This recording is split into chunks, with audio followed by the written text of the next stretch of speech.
Hi guys, Adam Hefner with First Rate Financial. And this is Keenan Fitzpatrick with Cloud Realty Group. One of the questions that we oftentimes get during a real estate transaction is, why does the appraisal come in exactly at the purchase price, right? Yeah, and when people ask that, they're not usually very happy. It seems like things is fishy, like things are rigged. They're like, what's the deal, man? Like, is it really worth exactly this amount? Because we went back and forth, we negotiated a bunch of times. I thought you were getting me a good deal. Exactly. And you've looked at a bunch of different homes and you're under the impression that it is a good deal, right? And so it sometimes, again, can feel fishy, like Keenan said, that it comes in right at that price. So it's important to understand the role of the appraisal in the transaction and what the appraiser is trying to accomplish there.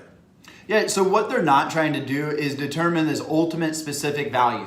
So if we tell you that you got a good deal on a property and then it comes in at what you're paying for the property, it doesn't mean that the property isn't worth more. Both things can definitely be true. But what they really want to do is they want to make sure when the bank gives you $300,000 for a piece of property, that property is not worth $100,000 because they're investing in you. And nobody wants to keep making a payment based off $300,000 for a property that's only worth $100,000. That's exactly right. So the bank wants to make sure that their investment is fully collateralized. So if in the off chance that the mortgage goes bad and they have to reclaim the property and sell it, they could quickly sell it and get all of their money back.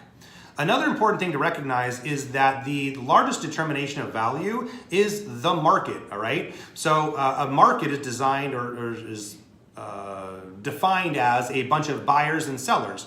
The buyers want to get the best value, the sellers want to get the maximum amount of money out of the transaction. And then when you've got a buyer and seller that come to an agreement on terms, boom, there you go, that's a market in action.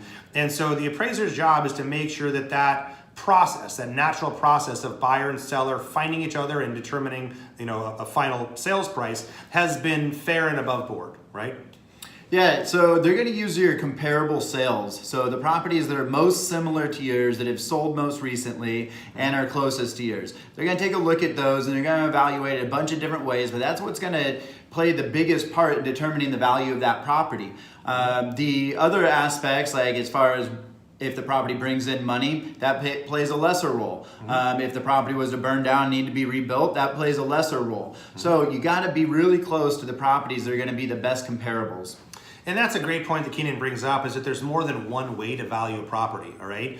The couple that Keenan just touched on is you've got the comparable sales approach.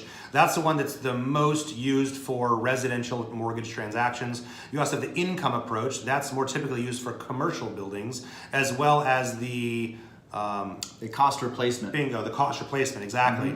So the one that matters the most here is that comparable sales approach, which means that the value of the property has less to do with that specific building and more to do with market conditions. So it's what did the building sell for right down the street? What did the one that was, a mile this way sell for? And that has more to do than the specific building that we're looking at here. Yep, that's right. And as far as the cost replacement aspect goes, that's a good thing to keep in mind as you move on down the road. You want to make sure that you're getting your building insured for the right amount, and that's where that plays in. And we'll tell you all about that at another time.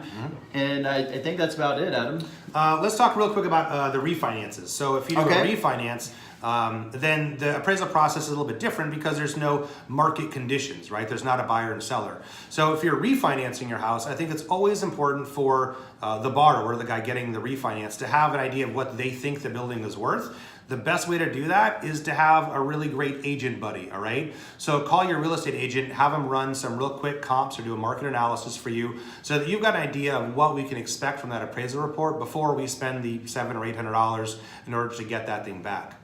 Another important thing to remember is that your upgrades to your home may not give you dollar for dollar value. So if you just built a $30,000 deck, if you put $20,000 into a bathroom or $50,000 into a kitchen remodel, maybe it's a new heating system, new roof, do not expect dollar for dollar value out of some of those items. Yep, and if you want to know more about which items will get you the most value out of your property, then give one of us a call and we'll have a conversation with you. And yeah. Do you have any other questions? Let us know. See you soon.